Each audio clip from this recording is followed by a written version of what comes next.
Harbor Me, Chapter 37. Check this out, Amari said to us on Monday morning. We were in the schoolyard before class, and the day was surprisingly warm. Amari opened his book and slowly started turning the pages.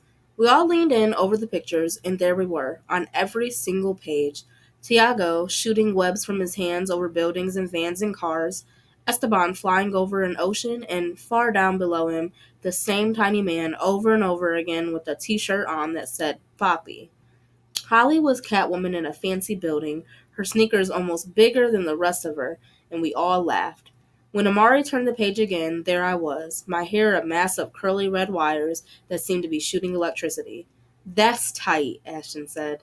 It's like I've always had my superpower with me, I said. I was born with red hair. Yup, Amari looked up at me and smiled. That's the cool thing. There's all kinds of ways to get your superpower. You take somebody like Superman, who was born with a superpower, and somebody like Spider-Man, the way he got his power was kind of tragic, right? But then it became this good thing. That's what's up.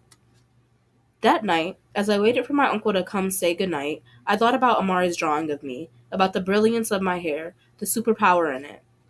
And I thought about my mother and father. Tragedy is strange. It takes away, and it gives too. I couldn't ever imagine a life without my uncle, his laughing, his stories, the way he looks at the world. But until I saw Lamari's drawing, I hadn't really thought about my hair. The power is both my mom and dad running through it, through me, and their moms and dads, and theirs, the A and B of me, the C and D, as Holly said. I smiled.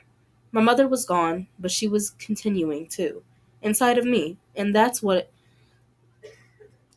was its own superpower. You ready? My uncle said. He stood in the doorway, holding his guitar. Before my father went to prison, they played music together. My father on the piano, my uncle on the guitar. Lame songs about mountains and clouds and rainbows, my uncle said. But then when my father went away, my uncle started writing his own music, telling stories in his songs. Sometimes he played them for me. I liked falling asleep to the quiet hum of his guitar and his soft voice, the notes trembling. My uncle had lived through it all, the car accident, my father being taken away, him suddenly being not just my uncle but my mom and dad too. He was my superhero. Yeah, I said. I wanted to tell him about that day, but instead I pulled the covers up over me and smiled. My uncle sat in the small chair at the foot of my bed and started strumming his guitar. Chapter 38. When we came back to school after Easter break, Esteban was gone. Where? I asked Ms. Laverne. Home to the Dominican Republic. The family left on Sunday. He didn't tell us, we said. He didn't know, Ms. Laverne said. She said, I'm sorry. She said, let's just do what we want today. She said, I know you all will miss him terribly. Amari looked at his drawings. Tiago put his head down on his desk. After a while, I could hear quiet sobbing. Ashton stared out the window. The sun was so bright, the building seemed sharp enough to cut someone. Holly got up and walked around the classroom, pulling books off the shelves and then putting them back again. After a few minutes, she went back to her seat, took out her knitting, then put it back, then took it out again and started knitting, the needles clicking and scraping against each other. I took out the recorder, turned the volume down low, and played the last poem Esteban had read to us, his sweet voice filling the classroom. And when his missing feels like it's going to break him into pieces, tell him it won't. Tell him that he is made of the iron of grandfathers and grandmothers and their grandfathers and grandmothers, people who were human and worked hard and had dreams. Tell him to hold on to his dreams because his abuela and abuelo still believe in the power of dreams.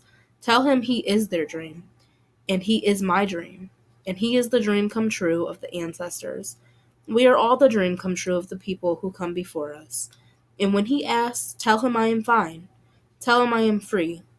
Tell him the mountains go on, and where they stop, Pico Dorte's peak points up like lips, telling God a story. Maybe this mountain sings of promises and families broken. Maybe it holds inside it a beautifully remembered dream. Tell him to hold inside himself all good memories, hugs, friends, laughter. Tomorrow holds no promises, but now is the time for tears.